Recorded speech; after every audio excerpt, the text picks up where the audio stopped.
Hi, everybody. It's Sandy Smith-Leva, and I'm excited to present another brain food for accounting leaders. Today, our topic is the 10 determinants of well-being in the workplace. This impacts not only your performance, but your team's. And I need to cite that I got this from a researcher named Peter Warr. It is a little old. It's still valid.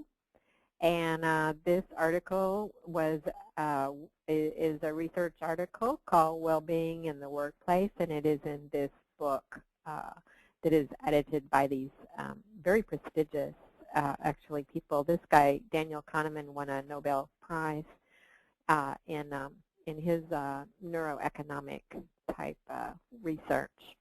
So there are 10 of them, and they fall into 3 categories. So let's cover the components that make for the most supportive environment in the workplace.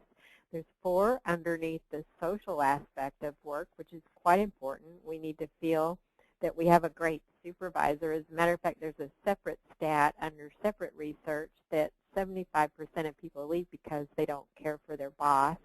You maybe have one of those. You may have been one of those people at some point in your career. Because many people suffer actually quite a bit based on what the relationship is between them and their boss. So that's probably the most important component right there. Having a good social network is important as well, because it's great if you have any kind of opportunity for interpersonal contact. This is really kind of a downfall of the virtual office that we're moving to, is that we don't have more teamwork. So if you can enable that through virtual connections, through virtual meetings, staff meetings even, then that will help a little bit provide that network. Social position can mean a couple of different things. It could mean the title.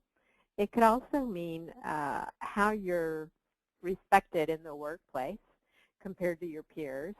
Are you an important team member, that kind of a thing. And then the fourth one is availability of money, which just means the pay. The salary that the person is receiving needs to be fair from a social standpoint. So the second category out of the 3 categories of the 10 determinants is job content. All right. So the first one is social, and the second one is job content. In other words, what is the person doing on a daily basis? Is it challenging? Is it using their skills well? Are they developing additional skills? Is there variety, or are they terribly bored? And are there goals that are available that they can reach so that they feel stretched in the position? So that is the job content, and when you can contribute to those, then that makes the highest use of well-being in the employee. And the third category is personal safety, and also this feeling of being in control on the job, of having some degree of control. So the very first thing is physical security. Do they physically feel safe in the place that they work? Now, if you're the only clerk on the night shift of a 7-Eleven, then you might have some challenges there. But in most cases in the office, if it's in a decent part of town and the company is providing security, then that's taken care of. The second one out of these 4 includes personal control.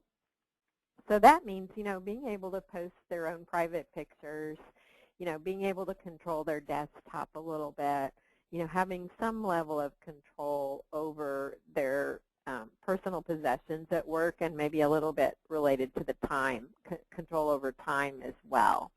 That could include flex hours, for example. That could be an implementation of this. The third one is environmental clarity. What that means is it clear? Does the employee know exactly what they need to be doing in order to get ahead? Are instructions clear, or are they ambiguous? So the more you have environmental clarity, the more the employee feels in control and feels like they can do a really great job for the employer. And then the last, you're going to see the repeat of this, which is the availability of money. And it comes into play not only in the social sector, but also in the personal sector. Because if there's not a baseline in terms of salary, then that's going to allow the employee not to feel like they're in control. So assuming that, I think this is probably more on the fairness level, this availability of money underneath the safety and control section. All right, so those are your 10, and they fall under these 3 categories, so you guys can kind of take a look at these and maybe go through them and assess not only your job situation and your position, and if you're an entrepreneur, you can kind of assess, how can I bring these well-being determinants into my own, in my own workplace for myself. And if you have team members, how can I bring these determinants in for your team members in order to have the highest well-being in the workplace for not only yourself and your team? So that's your action item. All right, so that is this week's Brainwaves, Brain Food. We will see you next week. Bye, everybody.